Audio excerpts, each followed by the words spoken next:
A shmek topic. A few of us are going to come. You guys, it's right. Chai Sarah. Is it Segula for dating? I'm going this afternoon because it's like the Shidduch Parsha kind of. I keep telling myself that. I'm going this afternoon. Derech. And I'll stay over instead of going. It's crazy trying to get there. You're going today for Shabbos. Wow, nice. Staying at Rabbi Nachum's in-laws. Yeah. They're Enjoy, you guys. Have kavana for all of us even though we're not going to make it. All right. Okay, gentlemen. Here we are. We're in the first chapter of Derech HaShem, and I have to say, even though I love Rav Kook and I love learning the tshuva, we learned for HaShem a long time. Everything we learn together, I have a good time. But I'm so excited about Derech HaShem. It's just so. I was preparing shiur yesterday, and it's just such a zchut that we had this tzaddik, the Ramchal, who had such amazing clarity, and he took the trouble to write it down. Like he wanted to teach us. You think about a lot of times I think about Rashi. Rashi is on almost all of the Gemara, and we have Rashi on all of Tanakh, and we have all kinds of things from Rashi. And everything that we have today is based on Rashi. So much of what we have today is based on Rashi. What if Rashi wouldn't have written it down? That's what, think about it. He took the responsibility for all the generations. How many students did Rashi have in his lifetime? How many people did Rashi see in his lifetime? How many human beings did he actually see in his lifetime? Not so many. Compared to today, where how many students, how many correspondents did he have? Rashi was Gedol Ador, so he had with a relatively a lot in for that time. But all the last 1,000 years, every single year, there's a student of Rashi. It's an unbelievable thing. It's an unbelievable thing. They took responsibility, not just for. So that's what I think in the Sfas Emes says that that Avram Avinu in the Akedah, that Avram Avinu was walking, he didn't know exactly where he was going to be. Where is Har Moriah? And it says V'yaret hamakom mirachok, and he saw the place from afar, and that's a midah that every single Jew needs to have. That the Avot HaKadoshim, and everything that they did wasn't just for their own lifetimes. They had long range vision. They saw from afar what was going to be, what was going to be necessary, and they did the things that they did for us, right? Like it says in the Midrash that Maaseh Avot Siman Banim, that the actions of the fathers are a sign for the children, meaning they're a guidepost for us. They're guidelines. They're right. And the last thing I'll say about that, Nikuda, is in Machon HaMikdash has this very beautiful painting. It's one of my favorite pictures of theirs. There's a picture of Yaakov Avinu when he is fleeing his brother Esav, and he's going back to the old country, and he sleeps in Beit El, and he didn't realize that it was a holy place, and he woke up and he poured shemen. He made a libation on a mizbeach that he built over there. So there's a picture of Yaakov in the middle of nowhere. He's like in the middle of the desert, and he's pouring out this of shemen, and he's looking up, and he's envisioning this is the place of the Beit HaMikdash. That was where the future Beit HaMikdash was going to be, but there's nothing there right now. And he's Beit HaMikdash with thousands of Kohanim running around, right? So I love the idea of that picture, is that they were thinking for the future generations. Here's the Ramchal 300 years later, 360 years later, something like that, 270 years later. After what? After the Ramchal wrote these Sfarim, and here we are, we're zochah to learn them. It's an amazing schus that we had such a tzaddik. Okay, with that introduction, let's go back. I think we only did we just did Aleph in Perek, in the first chapter, right? Mm-hmm. So we'll just repeat it again, just to get the shleimus of it. Kol ish. The first chapter is about God. HaShem, Kol ish mi'Yisrael tzarich she'yamin ve'yada. Every single Jewish person has to believe and know sheyesh sham matzui rishon, that there's a first cause, that there's a first creation, not a creation, a first being, right? Kadmon v'nitzchi, it's eternal and ancient. V'hu she'imtzi u'mamtzi kol ma she'nimtza b'metziut, and he is who created and creates all that is in existence. V'hu ha'elokah baruch hu, and that's God, that's Hashem, right? And last week we stressed the fact that with it that the Ramchal doesn't just say that he.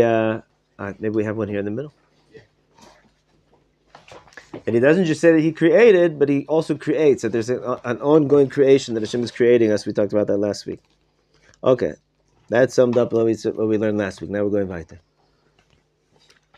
Od tzarich sheyada bet. Od tzarich sheyada. You also have to know. Shamatzui hazeh yitbarach shemo. And this existence, it's an interesting word that he uses. Hamatzui hazeh. Right? Sometimes we use the word boreh, this creator, right? But we're not talking about, he's only called the creator vis-a-vis his creation. You know what I mean? God is God even without the creation, right? So that's how we create, because we don't know very much about God. When we relate to God, we relate to him, we call him names that relate to us, right? But here the Ramchal, he's not yet talking about the creation and Hashem's creating of the world. He's talking about him. So he calls him Hamatsui, this existence of God. Right? You want to say something? In Seif Aleph, why don't we mention here that he is all-powerful or almighty or all-knowing or anything like that? Yeah, he's going to get there. Okay. Yeah.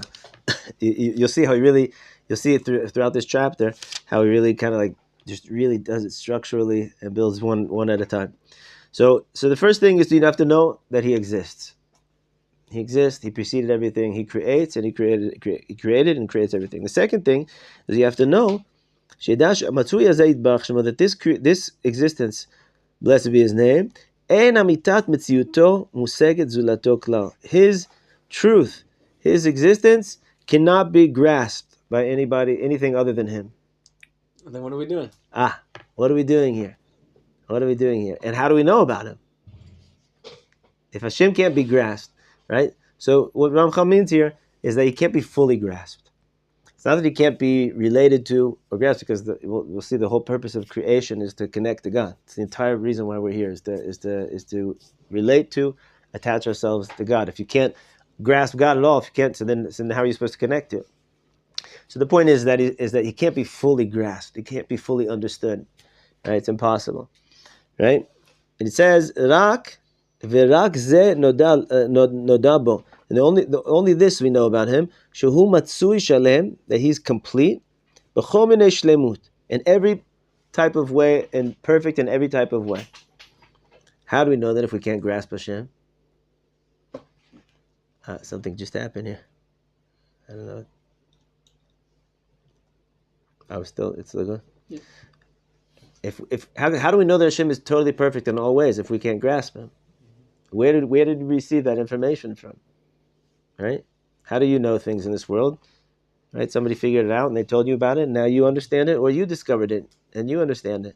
Right? Otherwise, what do we know? We don't know. So how do we know these things? We'll see in a second.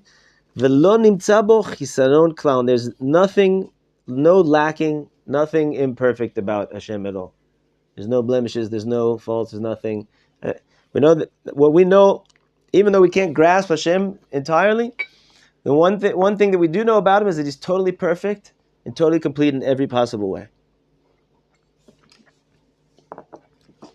What does complete mean in this context? It's really how you translate. It depends on how you translate shalem, right? So shalem could be complete, it can be whole, or it can be perfect. So probably the more intention of the Ramchal here is perfect, right? But complete in the sense that so also in a way that we can't understand, because we'll see what we call perfect or complete in this world is only something that's more perfect and more complete than something that we're comparing it to. Right? It's a little bit philosophical. I didn't give you guys a warning. This first chapter is a little philosophical. You did give it last week. I did, okay. Right, and that's why I used to skip it and go into the more, but I feel like, how can we skip the first chapter? It's so good. All right, let's go weiter. So this is what we know about Hashem. How do we know these things about Hashem if it's impossible to grasp him completely? Do we know these things by Kabbalah, through our tradition, we receive this tradition. Where do we receive it from? Mina avot or mina nevi'im, from our forefathers and from our prophets. Right? They achieved a certain type of relationship with Hashem and connection with Hashem, that's something that we have not yet achieved, and we're not right now in this stage in history. We're not able to achieve fully complete nevuah, but that's the channel. That's the frequency with which one can have enough of a grasp of Hashem that he can communicate with Hashem, and Hashem can communicate things about Himself to that person, to that individual, and that's what happened to our forefathers, Avraham, Yitzchak, and Yaakov, and that's what happened to our prophets, Moshe on down, and they conveyed all that information to us, right? Does this mean at this point we are unable to come to it on our own? Because it seems like it's only through tradition. Great question. You see he's going to relate to that. In the next paragraph, he's going to relate to that. In one way, he's going to relate to it. Well, so let's save it for then. We'll talk about it then. But this is a super important point, which when I remember when I first learned this, I was so happy that Ramchal pointed this out, because today we spend a lot of time talking about proofs of God and all the different things, right? And or experiences. Everybody has their own experience of God, right? But who says that my experience and your experience, right? Like, who says mine's right and yours is wrong, right? Like the famous principle from the Kuzari, the Sefer Kuzari, that the difference between the Jewish tradition is that there's a national revelation as opposed to an individual's. One guy. Yeah, if Muhammad comes and tells me, this is what happened in my dream, right? It was just me. Maybe he's convincing enough, maybe he's charismatic enough, or maybe his sword is sharp enough that I'm going to believe him, right? And maybe not. But obviously, you have a whole nation. You can't lie to a nation and say, you guys remember last night yesterday when Hashem gave all of us the Torah, we all said Nasa v'Nishma? No, we don't have any recollection. Well, that's what I'm writing over here in the book. Right? You can't lie to an entire nation. It just wouldn't happen, right? So, but here, what do we know about God here? What do we know about God? It's a tradition. It's what we have passed down, right? And it's super important to remember that. Let's go weiter. V'hisigum. So I have a little thing here in it. Kol Yisrael b'ma'amad haSinai. And not only did we receive it from our forefathers and from our prophets, but all of Am Yisrael in that generation of Yetziat Mitzrayim, they all experienced this at Ma'amad haSinai. Ve'amdu al amitatam bevirur, and they I don't know how to translate this exactly. They stood on its truth, and in other words, they grasped its truth with perfect clarity. Bevirur, right? In other words, they had an experience of prophecy, all of them at Mount Sinai, that there was no doubt anymore, and they received that information, that experience, that grasping, right? Ve'limdum livnehem dor chador, and they taught their children and their offspring, generation after generation, kayom hazeh, until this very day. Sheken tziva Moshe Rabbeinu alav shalom mipi hagvura, because this is what Moshe Rabbeinu commanded Bnei Yisrael by command of Hashem. Pen tishkach et advarim asher ra'u einecha, lest you forget the things that you saw with your very eyes. In other words, you had an experience here. Moshe Rabbeinu said to this generation of those that received the Torah, you had an experience here, and how like sometimes an elder of a family passes away, and they were like the torch bearer of the family traditions and history and stuff, and if nobody asked them the questions, and nobody wrote down the history, so it's all lost, right? It's all gone. Some people, very very classic thing was the generation of the Holocaust. Many of them didn't want to pass on their stories to their children. Right? They didn't want to traumatize their children. It's enough that I had to go through it once. You shouldn't have to listen to it.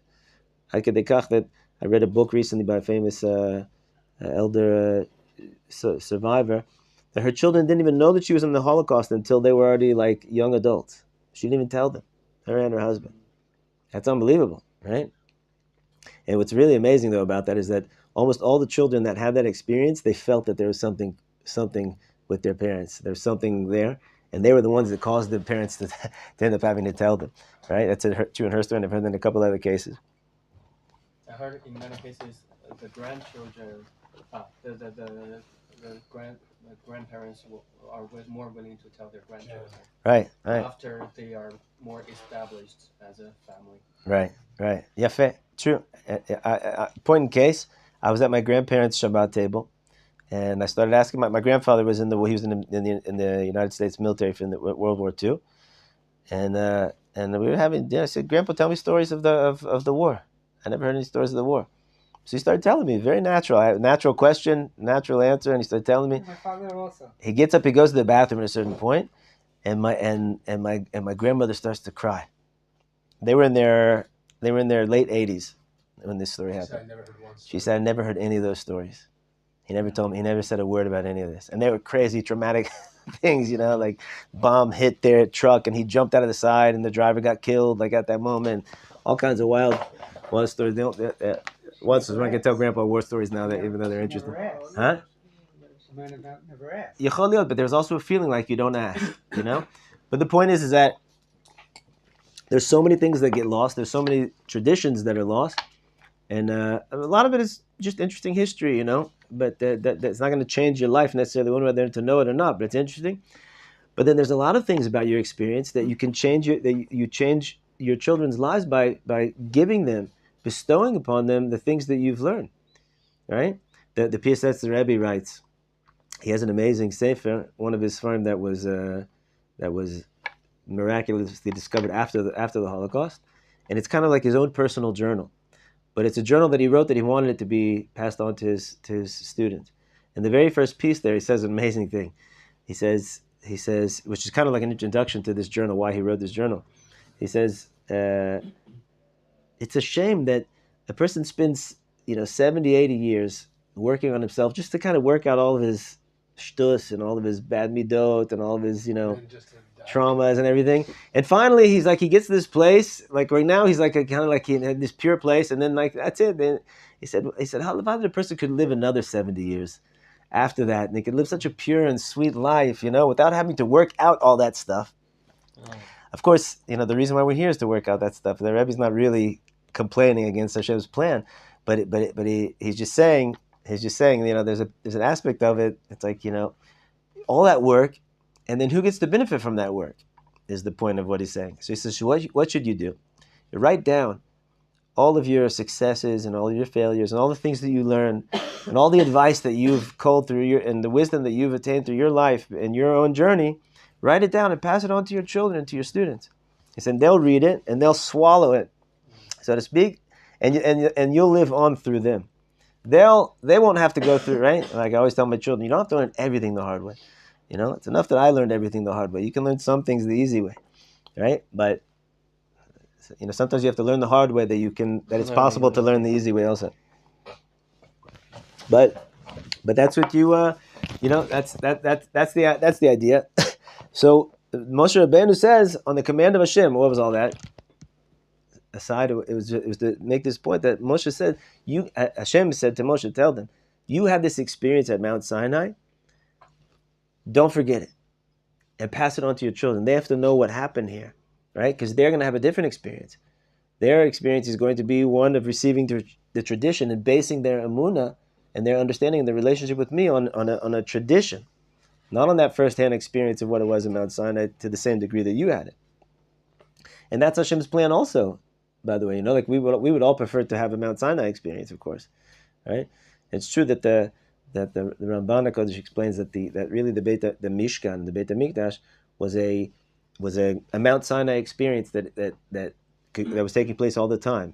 And the reason why we had to go 3 times a year to the Beit HaMikdash was to have this amazing experience of closeness and revelation of God, right? But nonetheless, on a basic level, like all the future generations are supposed to receive this tradition, and therefore it's a command from the Torah to pass on this tradition, and we have a command, each one of us in each generation, to pass on it.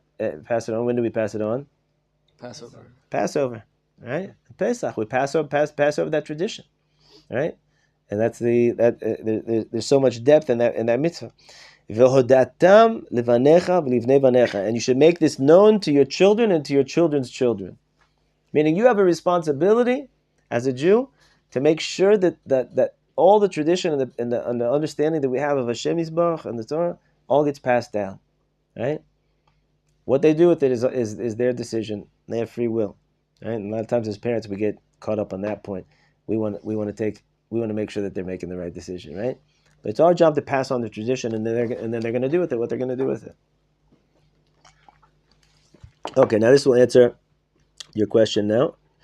Part of it. ואומנם גם מצד החקירה במופתים הלימודים יאמתו כל העניינים האלה. And the truth is, says the Ramchal, that by observation and by exploring the world or nature or the reality of our lives, it's possible to come to this understanding.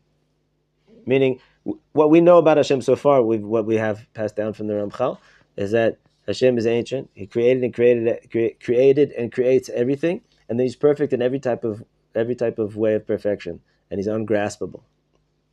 Right? So the truth is, you could understand that, you could come to that conclusion even without the tradition, is what he's saying. You could by just investigating the world. Who was the first one that discovered that on his own? Avram Avinu. Right? That's what it says. Even from a young age, he was looking around. It's like, who created all this? It's not this wooden statue that my father just made. Right? So it's possible to come to it on your own. And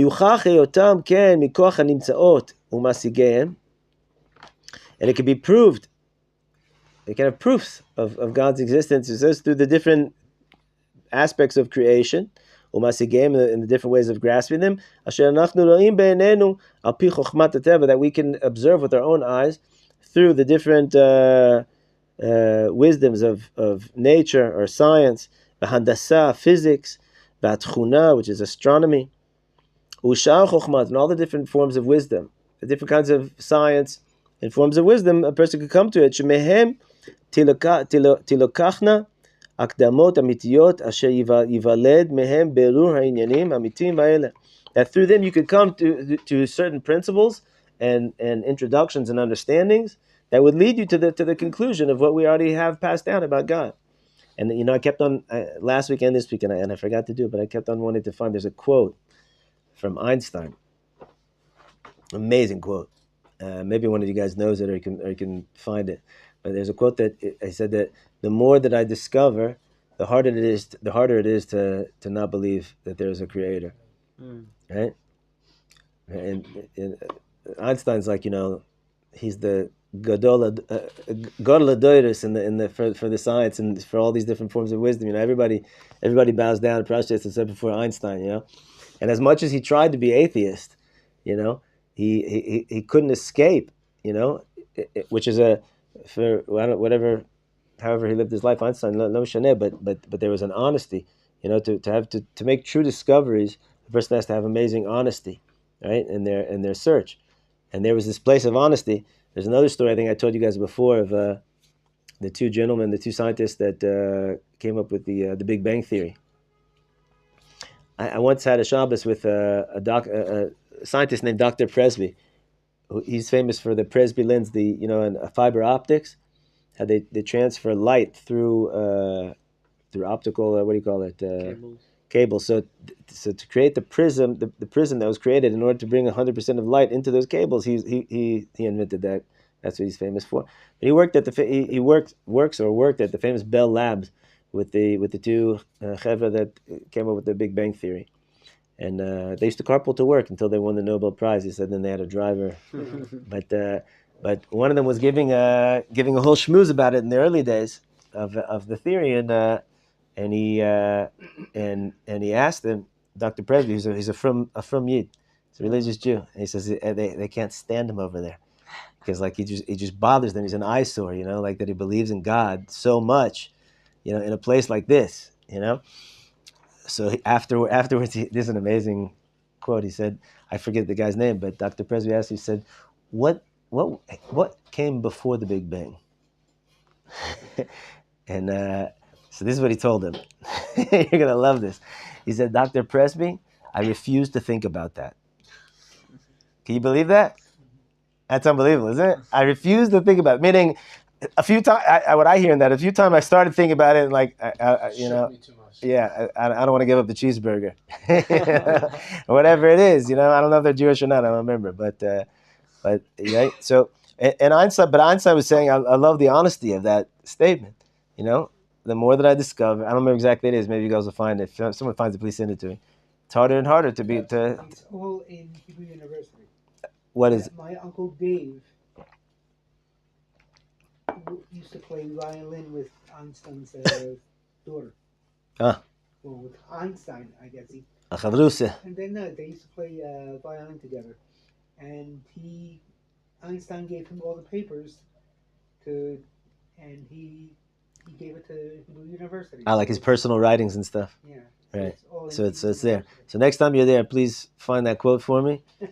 It's an important quote. Do we have like a short shot on what we say happened before? Well, obviously God had to get there somewhere. Like the same question, like before the Big Bang, because I've heard a lot of like secular people say, okay, you say that taina on the Big Bang, but what about how did God get here? How did God get here? Right. That's exactly the point. Is we can't understand that that God was here. He didn't get here. Right. That always. Not only that, God is here. We can't understand. The here only happened inside of God. Like I heard Rabbi David Aaron from Israelite. I remember once he said one of his sons asked him when he was a little boy. He said, "Abba, where's Hashem?" So he said, "We're inside of Him." Right? Nobody tells that answer. That's a very Kabbalistic answer. It's the truth, you know. Hashem didn't get here. There wasn't a here.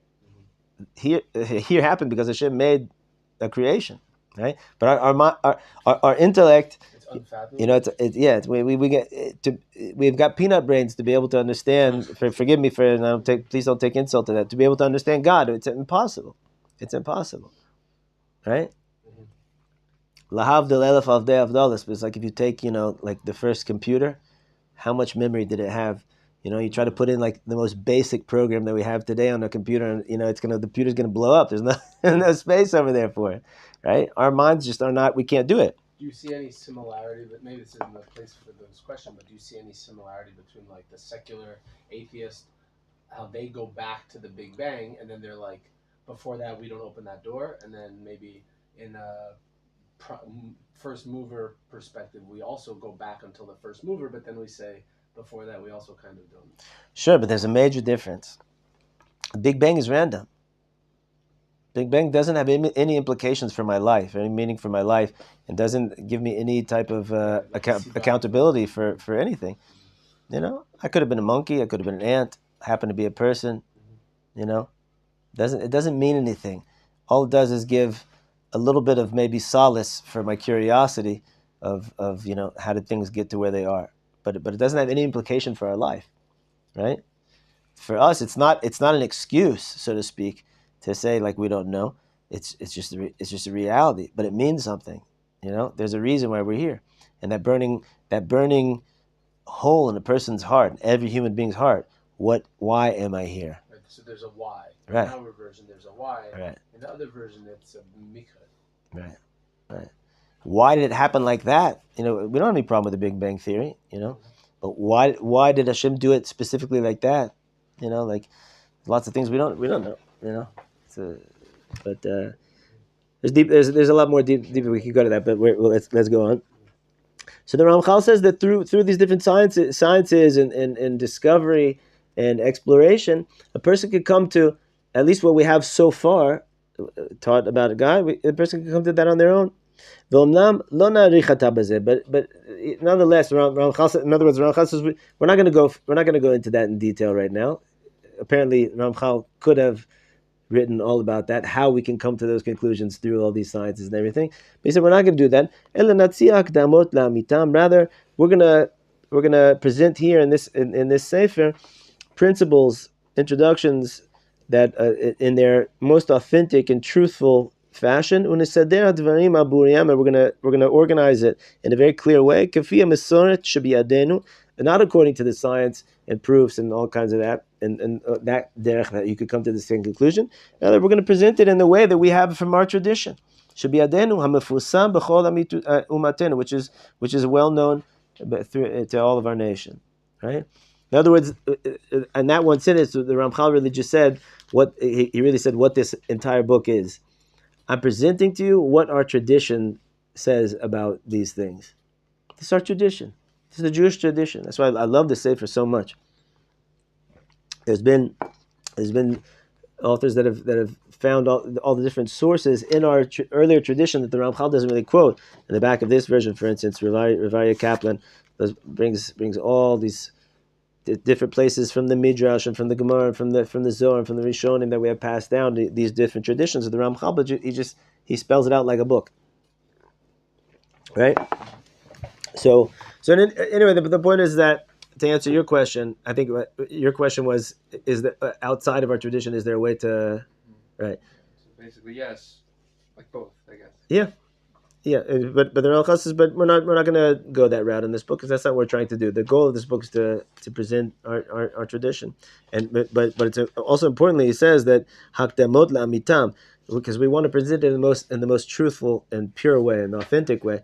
Whereas to come around in the roundabout way, right, is you could get there, but if your mother tells you she loves you, you're not sure. Maybe she loves me. Maybe she's not. Maybe she's right. So you can just believe her because she told you, right? And she's got that twinkle in her eye when she tells you. Or you could do a whole chakira, a whole what do you call chakira? Investigation. Like, does she really? Yeah. Well, she makes me lunches. She makes me a sandwich for lunch. Yeah. She nursed me for a couple of years.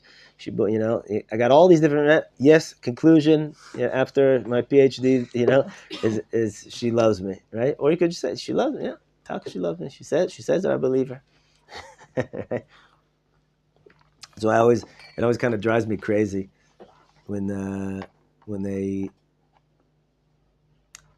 in the world of archaeology, and they find something that corroborates our tradition. They go nuts. You see, David the Melech was really a person. Shkoyach. Yeah. If in the university they would have said David the Melech was a real person, we're makabel. It's halacha leMoshe Sinai. It's pure truth. It says in Tanakh. I don't know. It only happens to be the oldest book that the whole entire world bases their entire life. Right? Like, until you found this little piece that said David, maybe it was a different David. Right? It drives me nuts. Sorry, I did let a little bit of steam out. We're all good friends here, so I could just be I could be myself. Yeah, right. We don't need to come. We have the most pure form of the tradition right here, and that's what the Ramchal wants to present for us, right? But the answer is yes. We could come with, right. It's not a zilzul, especially for people that are coming and it's hard to receive the tradition. It's hard to have emunah in the tradition, if a person isn't brought up with that, or he's not steeped in the learning of the tradition. In Esha Torah, for instance, they have lots of classes about proofs of God existence. It's for a lot of people that are coming from a world where they're not familiar with the tradition, and they're not swimming in the tradition. So that really helps them get connected, and it gives them a little bit of a connection with their brain, that their brain can feel connected to this also, and then the other parts of them and their other faculties can then become more engaged, right? But what I was just saying before is like it's a long road as opposed to the shortcut. Okay. Gimel. Od tzarich sheyeda shamatzui hazeh yitbarach shemo. Now back to God. We also must know that this existence of this existence, blessed be His name, Hinei metziuto metziut muchrach. His existence is a necessity. It's imperative that He exists. It's impossible that He doesn't exist. Right? That's the answer to I refuse to think about it. Right? And I know that He has to be. I know the answer. I refuse to think about it because I know the answer, and I know what that also means. But it's impossible. The world could not continue existing even for a split second if Hashem didn't exist. Right? And it's impossible that anything would be here. And it's impossible, without going into all the deep, the long philosophical, what's what I'm looking for, of why it's so. It's impossible that there could be a world without a creator. Dalet, od tzarich shedan. You also must know she'metziuto yitbarach shemo, that Hashem's existence eino talui b'zulato klal. It's not dependent on anything else, on anybody else. Ela me'atzmo hu muchrach hametziut. Rather, from Himself, it's imperative that He's there, that He exists. He exists because He exists. Right? You can't get more philosophical than that, right? Hashem exists because He exists. It's his own existence. It's not dependent on anything, right? And so, what was the question before that? Where did He come from, right? Well, so that's where if you if in India, for instance, the whole world of idolatry and the different gods in India, this one is very powerful, but not all powerful, because this is more powerful, right? And so then this one created this one, and this one's the father of this one, and this one's the mother of this one, and all kinds of systems, not just in India, but also in ancient Greece and in Rome, right? All these traditions, they have this whole, what do you call it? There's a word for it. Family tree. Hierarchy. Right. That how the whole thing works, right? But this one's really the strongest, right? And so for us, it kind of sounds like, in a certain sense, a little bit childish to think like that, right? But the idea is because really, if you're being honest, if this is the God, if this is this power, this force in the universe, wind, right? Well, there's something that's stronger than wind, right? A mountain. The wind hits the mountain and it gets stopped, right? So there has to be a way to make it all work together, right? And so they came up with the different systems and whatever, right? For us, we, in a certain sense, it kind of sounds like we avoid all those questions altogether, right? But it's really not, though. Hashem is not dependent on anything; is all powerful, right? Let's go. You must also know shemetziuto yitbarach shemo metziut pashut. And this one is amazing. I love this one. You also have to know that Hashem's existence is a simple existence. What does that mean, a simple existence? Bli harkava v'ribui klal, without being comprised of parts and without being complex at all. Right? And this one is mind blowing if you really think about it. Right? V'chol hashlemuyot kulam, and all the perfections, nimtzaim bo b'derech pashut, they're included in him. They're inside. They're in him, in a way of pure simplicity. There's no categorization. There's no categories of God, right? Again, we talk about what you call the pantheon of different idol worship. It's because we see that there's different forces in the world, right? There's different forces of nature in the world. We see in ourselves that we're comprised of all different parts, right? Not just on a physical level, but also on a psychological level, on an emotional level, right? Yeah, and our experiential level, right? How is it, in therapy, sometimes we spend a lot of time, different people, different experiences, but for a person who's having two different emotions or experiences that seem to, he or she doesn't know how to make them jive together. I can't understand am I sad or am I happy, right? Do I love this person or do I hate this person, right? Am I happy about my childhood or am I not happy about my childhood, right? I have both of those experiences, right? So a lot of times we work in therapy, try to understand how we can include all those different parts, and we don't have to go crazy because we're feeling two different things that seem to negate one another, right? We have many different experiences. Rabbi Shalom has all the kinds of perfection that exist, and it's all pashut. Hashem is just one simple thing, whatever that means, right? Let's keep going, and then we'll see if it becomes a little bit more clear, and we'll talk about more. Perush. What this means is kihine b'nefesh yimatzu kochot abim shonim.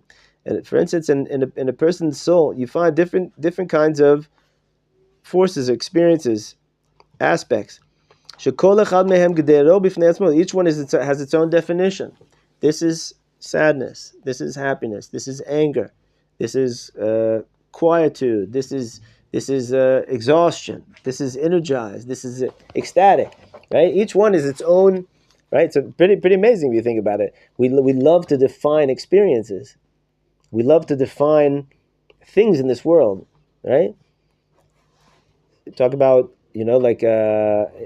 doctors in Western science. So they specify themselves to one specific part of the body, right? The specialties, right?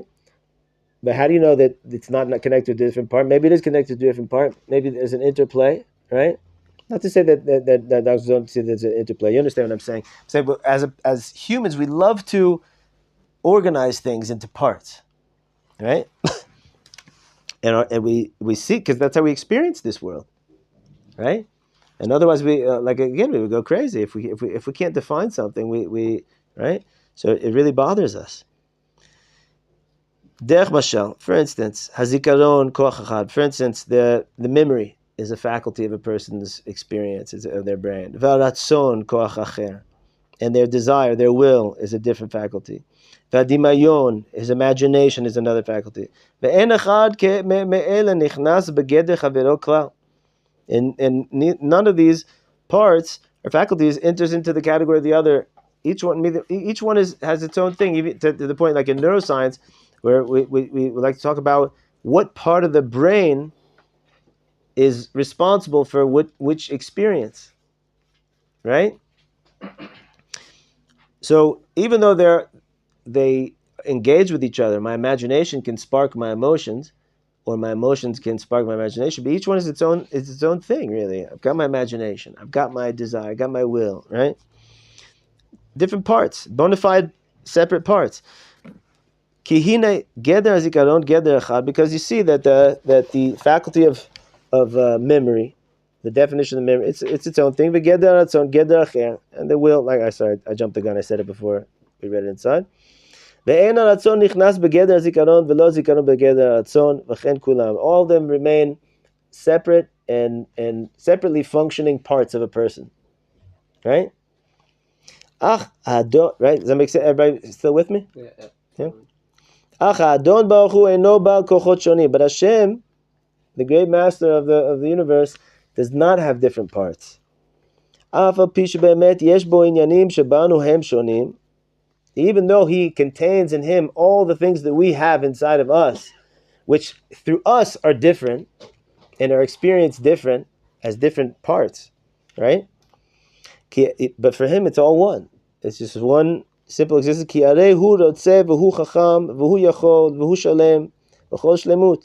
Because we see that Hashem also has a desire, and Hashem also is wise. He has wisdom, right? And Hashem is also able, and Hashem is also perfect in every kind of perfect way. So you see that Hashem, right, in the Tanakh, and we talk about Hashem, that Hashem saw this, Hashem wanted this, right? Hashem felt this. We have all these, right? So the Rambam explains that all that is just a way to say it in a way that humans can relate to it, right? But we see that every type of experience that we have, Hashem has all of that in the most complete and whole and perfect way. But it's just not separate parts of Him. They say, here's now Hashem's heart is, Hashem's being emotional right now, right? Or Hashem's being intellectual right now, right? It's all, everything is one Hashem. אמנם אמיתת מציאותו הוא עניין אחד שכולל באמיתתו וגדרו כל מה שהוא שלמות. So I skipped the parentheses, I'll go back to it.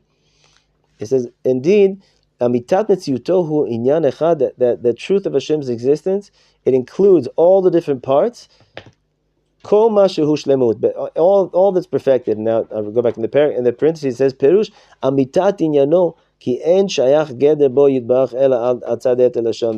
we talk about Hashem's parts, we're just using that language. It doesn't really mean that Hashem has parts.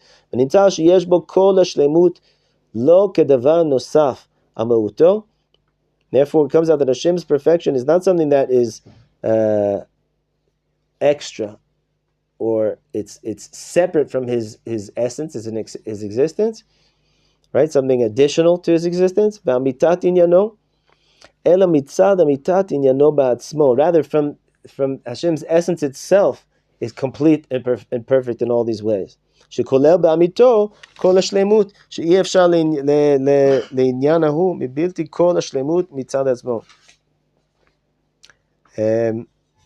includes inside of him all the perfection. I mean, it's perfect from the very beginning. If we say I achieved perfection, right? No one would say I am perfection. Right? Even in our experience, it's always I achieved perfection. It's not something that that it's my essence. It's something that I do, that I work for. Right? Hashem, it's not like that. And the reason why this paragraph hurts a little bit, I don't know if you guys are experiencing that. Like the brain is like, what's going on here? It's because we can't grasp it. we can't grasp that, right? And the only reason why we know it is because we have it passed down, right? And the reason why the rest of the world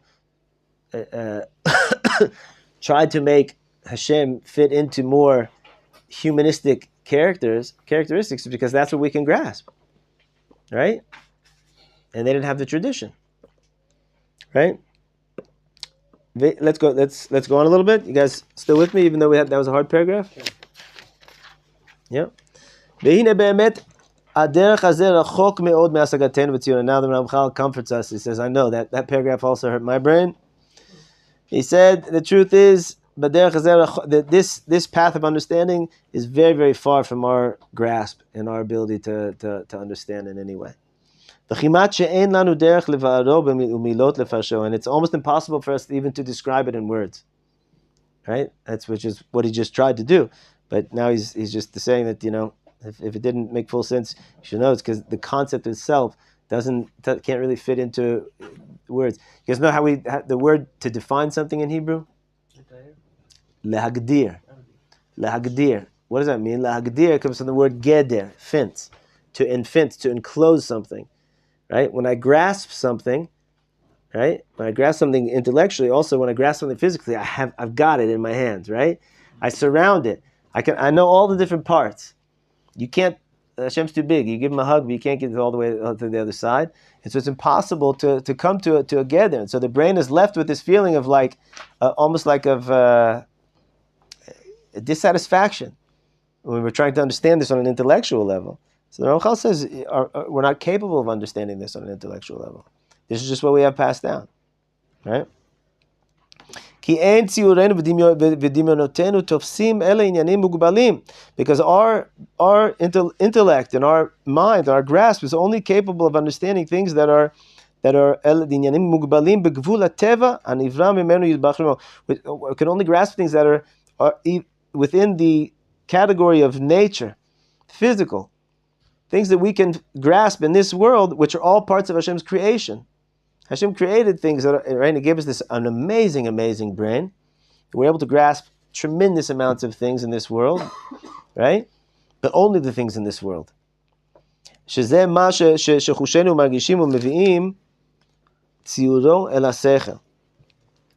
it's the physical things that our senses. How do we understand things?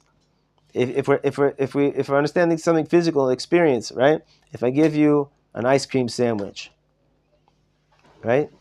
I want you to understand this ice cream sandwich. You don't need to understand an ice cream sandwich. I don't know how many people have philosophized about ice cream sandwich. You take it in your hand, you make a nice bracha, right? That's it. You know. Let's write a story about how chocolate tastes. What's the experience of an ice cream sandwich? I don't know how many people could. Maybe there's some amazing poets and geniuses out there that could do it. I don't know. It's not something that you have to write. Nobody ever tried to do it because, forget about it. Just give me the sandwich and I'll experience it for myself. If I'm talking about something a little bit more, how do you say, mufshat, esoteric, right? But I still want to grasp it. So what do? I enclose it in all different kinds of analogies and metaphors in the physical world. It's kind of like a box that contains inside of it, right? Well, the box I can understand. I can hold. I've seen a box. I know what a box feels like, just like I know what an ice cream sandwich feels like. Right? So now I can kind of have a little bit of a grasp of that idea, right? So it's through our senses. Essentially, it's through our senses and our meeting with this world in a physical sense that we have any ability to grasp. Anything that we can grasp has to be enclosed in physical terms, whether it's borrowed physical terms or physical experiences. Does that make sense? Right? And Hashem defies all of that. Hashem is way above that, and it defies all that, and He's the one that created that, right? So, Shamatsui Azeh Yidbach Shemo Ine Metziuto Metziut Muchra. Sorry, wrong place. שזה מה שאנחנו מרגישים ומביאים ציוננו לשכל ובבלועים הנה העניינים רבים ונפרדים. And therefore, this concept, which, if just to sum up this last piece, this is the whole Nakuda, that Hashem is just one, simple, complete, and perfect. He doesn't have parts. He's not comprised of parts. The reason why we can't understand that is because everything in our world is comprised of parts. And since our experience is only from this world, and our understanding is only based on things in this world, So we can't understand that there's something that could be, unless it's something that's very simple and not perfect, like an amoeba or or a cell or whatever, or whatever. We're always trying to break it down. What are the smallest parts that this world is comprised of, right? But to say the Creator is so huge, right? Imagine like he's got like millions of worlds and millions of, So we can't imagine. We can't understand that he's simple. But we already told you in the very beginning, says the Ramchal, that to fully grasp Hashem is impossible. Right? So don't be frustrated that you can't understand this and like feel the satisfaction of, yeah, I get that about this point. And don't try to compare Hashem to the different things in this world. That, in Kabbalistic terms, is something that's a terrible mistake called hagshama, to physicalize Hashem. There's a better word for that. Personify, to try to squish Hashem into physical terms.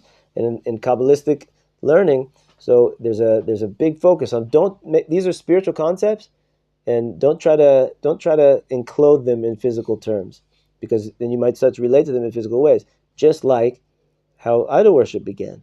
Right? Everybody understood in the very beginning of creation that there was Hashem that created the world, but then they saw, wow, but Hashem gave so much koach. This is what the Rambam says. Hashem gave so much koach to the sun.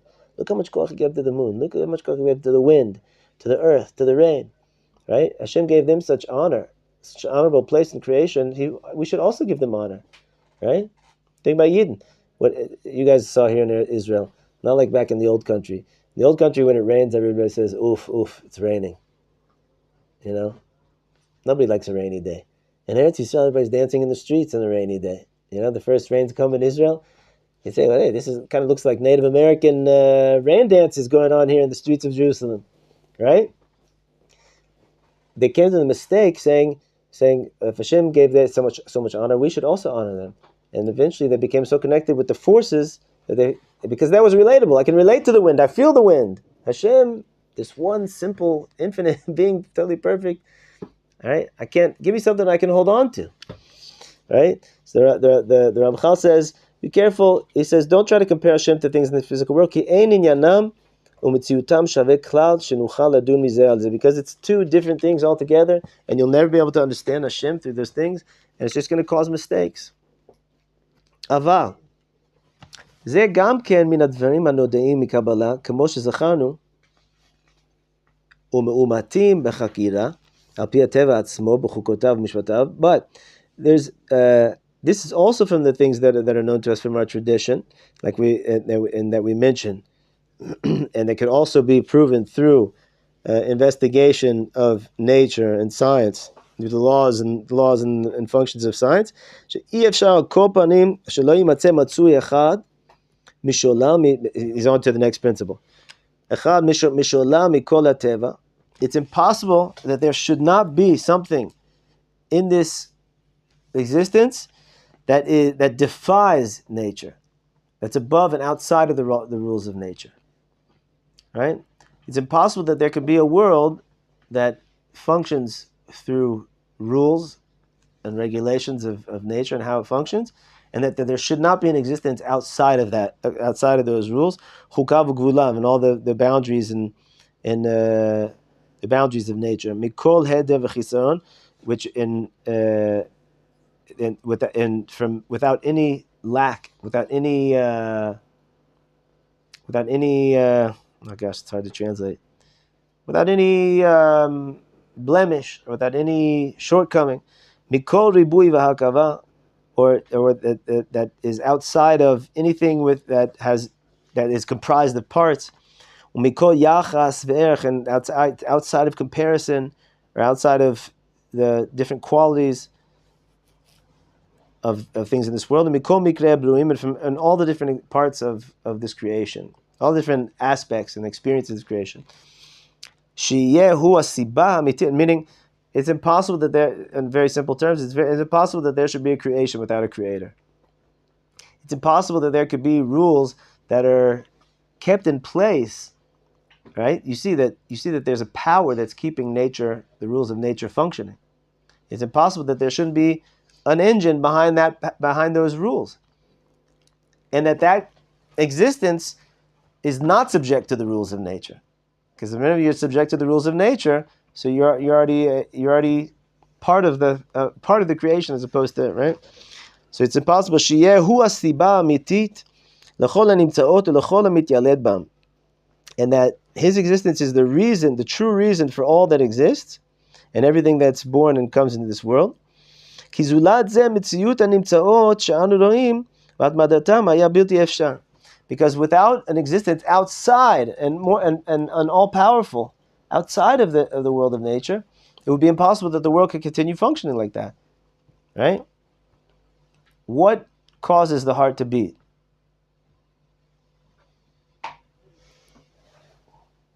Electrical currents. What's making it contract? And what's making that happen? What causes electrical currents to make the right? What causes death? Why did the heart stop? Right? It's amazing power. It's amazing power to watch the heart beat. Right? When I was a bocher here in yeshiva, and I couldn't fall asleep, I used to lay on my side and put my fingers on my ribs and feel. You could really feel your heart beat, like to feel it. Pushing your fingers out. You're laying on it, putting the pressure there. And each time I would think to myself, Rabbi Shalom just did that. Rabbi Shalom just did that. He still wants me here. Look at that. Unbelievable, right? Or you take a gulp of air. Let's give out. Rabbi Shalom. It's unbelievable. It's unbelievable.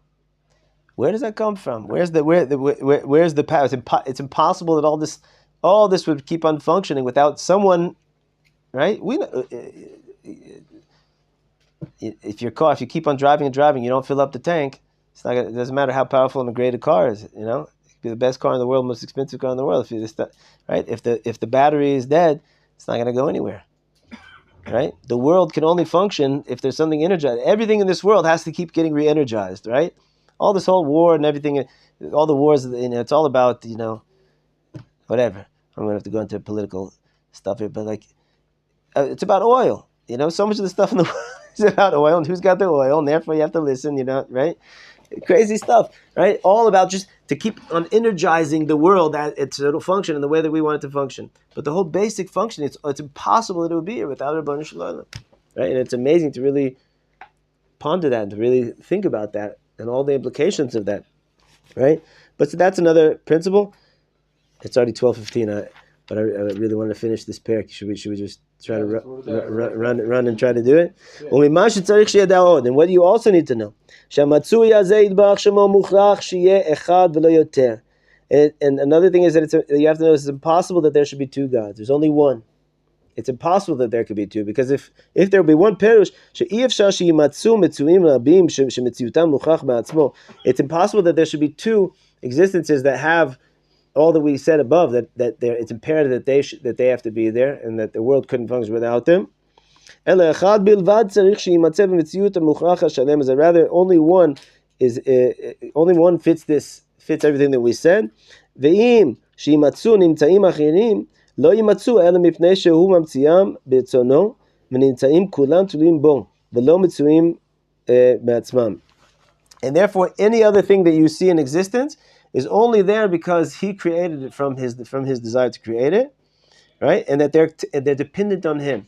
But if you would have two gods, so neither one of them would be perfect, because each one of them doesn't have what the other one has, and it was dependent in some way on the other one. And then all that we said before wouldn't make any sense, and therefore there's only one, and all is dependent on him. Now he sums it up. He says, "Nitza klal hayediyot ashoshiyot ha'elu shesh." Therefore, we have 6 teachings passed down from our tradition. These are from our tradition, right? Nobody wrote any PhDs, doctorates, anything about this. This is what we have just from our tradition. Vehen amitat mitziyuto. The truth of Hashem's existence, Yitbarach Shmo, blessed be His name. Shlemuto is complete perfection. Hechrach himatzo, the necessity of His existence. Hiyoto bilti nitle bezulato, the fact that He is totally independent of anything else, any other force. Hiyoto bilti nitle bezulato, pshituto, His simplicity. V'yichudo, and His unity, that He's one. that he's by himself, and that he's united in all of it. So those are the 6 principles that's what we know about God. If somebody asks you, what do we know about God? Not much. We know 6 things. That's what we know about God. We know a lot about how God relates to us and what he wants from us. But about God himself, that's what we know, which is fascinating because, as we're going to see, that first chapter was really the more philosophical part of the sefer. The rest is more talking about, like, now what are we doing here? What are we supposed to be doing? Right? And how do things work?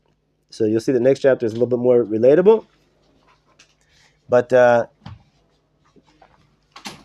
going to see that the essence of our lives is really to connect to God, to attach ourselves to HaShem. That's the purpose of what we're doing here. How do we do it? How does that work? That's a major question. How we're going to figure that out. But that's why we're here, right? So it's amazing that our whole purpose is to be here, is to connect to God. We know so little about Him, right? What do you learn from that? And this is not the Rachel. This is just the Uncle Micha talking here. You learn that apparently, we don't need to know so much about God to really to fulfill what we're supposed to do in this world. And even though what we're supposed to be doing in this world is to be attaching to God. In order to attach ourselves to God, we don't necessarily need to, up here in our prefrontal cortex, really be able to grasp HaShem and to be able to put Him down in a book and sell it. I'd be on the New York Times bestsellers. This is God, right? We don't know so much. It'd be like 2 pages. We just had 2 or 3 pages here. Right, so B'ezrat Hashem will continue. If this chapter was a little bit difficult and kind of brain hurting, don't be discouraged. The rest of the sefer is not like that.